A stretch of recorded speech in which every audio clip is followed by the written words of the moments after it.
Pour calculer la position d'un centre de gravité d'un solide, la toute première chose à faire, et ce qu'il ne faut pas oublier, c'est mentionner la position du repère qu'on a choisi. Par exemple, ici, je vais prendre mon point origine de mon repère ici, O. Mon axe des X est ici, et mon axe des Y est là.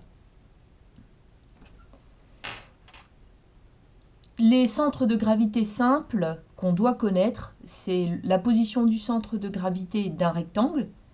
Donc il est situé, donc sa coordonnée en X et sa coordonnée en Y. Donc en X, il est situé à la moitié de cette largeur, le XG est ici, c'est-à-dire B sur 2. Et en Y, le YG, la position ici, est située à la moitié de la hauteur. Classique et facile. Autre forme simple, autre solide simple dont on doit connaître la position du centre de gravité, c'est pour un triangle. Donc pour un triangle, rectangle, ici j'ai mon angle droit. La position du centre de gravité, j'ai positionné mon origine de repère ici, mon X ici, mon Y vertical. Donc XG, ce sera égal à B sur 3. C'est à 1/3 de cette longueur en partant de l'angle droit. Donc si je pars de l'autre côté, la distance évidemment c'est 2/3 de B. En ce qui concerne YG, même chose, à partir de l'angle droit, c'est 1/3 de la hauteur. Donc mon YG est ici et il vaut H sur 3. Maintenant, quand on a un solide un peu plus compliqué, il faut à chaque fois se rapporter à un solide simple dont on connaît la position, à savoir le rectangle, le triangle ou alors le cercle. Donc le centre de gravité d'un disque, évidemment, son centre de gravité c'est en son centre. Si on prend cet exemple-là, j'ai donné aucune cote, on va le faire de façon très générale. Ce solide-là peut être décomposé en un rectangle, S1, que j'ai noté ici. Donc j'ai positionné mon repère, toujours la première chose à faire, avec mon axe des X comme ça, mon axe des Y comme ça, et mon centre de repère, ici. Donc il est bien constitué d'un rectangle que je vais noter S1 avec la position de son centre de gravité. Il est également constitué d'un triangle que je vais noter S2 qui est représenté ici et qui est à cette position-là. Attention, le repère, on garde toujours le même que celui qu'on avait positionné à l'origine.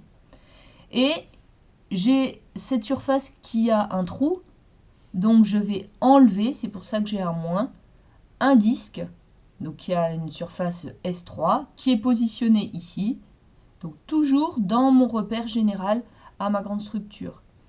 Ensuite, pour faire les calculs, je vais présenter ça sous la forme de ce tableau tel qu'il est donné ici. En ligne, c'est le numéro des solides, donc 1 qui va concerner le rectangle, 2 le triangle et 3 le disque. Donc je vais avoir ma section S1, la position de mon centre de gravité X, G1. Ici, je fais le produit de S1 fois X, G1, c'est-à-dire cette surface-là multipliée par la position du centre de gravité, donc du rectangle pour la surface S1. Même chose en Y, donc sa position c'est YG1, et ici le produit c'est S1 fois YG1. Ça ne concerne que le rectangle et dans le repère à partir du point O qui est ici. Même chose pour le solide 2 qui est là, qui est le triangle. Sa surface c'est S2, je la calculerai. La position c'est XG2. La position ce sera à partir du point O. Donc ici j'aurai la longueur qui correspond à celle de mon rectangle plus 1/3 de cette longueur-là du triangle à partir de l'angle droit. Donc S2 fois X, G2. Même chose en Y. Sa position YG2, je l'écris ici. Et ici, c'est la surface multipliée par le YG2. Ensuite, je vais avoir moins S3. parce que c'est un trou qui est dans cette surface, donc je vais retirer la surface S3. La position du centre de gravité, toujours donnée par rapport au repère OXY, donc toujours mon point de départ O qui est ici. Donc la surface, ça fera moins S3 fois X G3. J'ai un moins parce que c'est une surface que j'enlève. Ensuite, la position de mon centre de gravité en Y, YG3.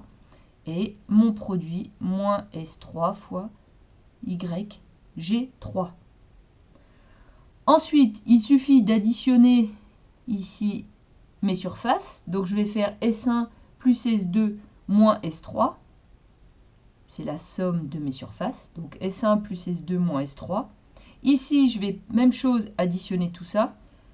Donc ça me fera S1 fois XG1 plus S2 fois XG2 moins S3 fois XG3. C'est-à-dire donc la somme des SI XGI. Et ici, même chose. Donc somme des SI YGI. Donc dans ces trois rectangles-là, je vais mettre les sommes qui correspondent aux colonnes. Et ensuite, tout simplement, pour calculer le XG de mon solide qui était ici au départ, donc toujours dans mon repère OXY, le XG, ce sera la somme des SI XGI divisé par la somme des SI, c'est-à-dire cette somme-là divisée par cette somme-là. Même chose pour le YG, donc la position en Y du centre de gravité de ce solide composé, ce sera somme des SI YGI qui est ici, divisé par la somme des SI qui est là.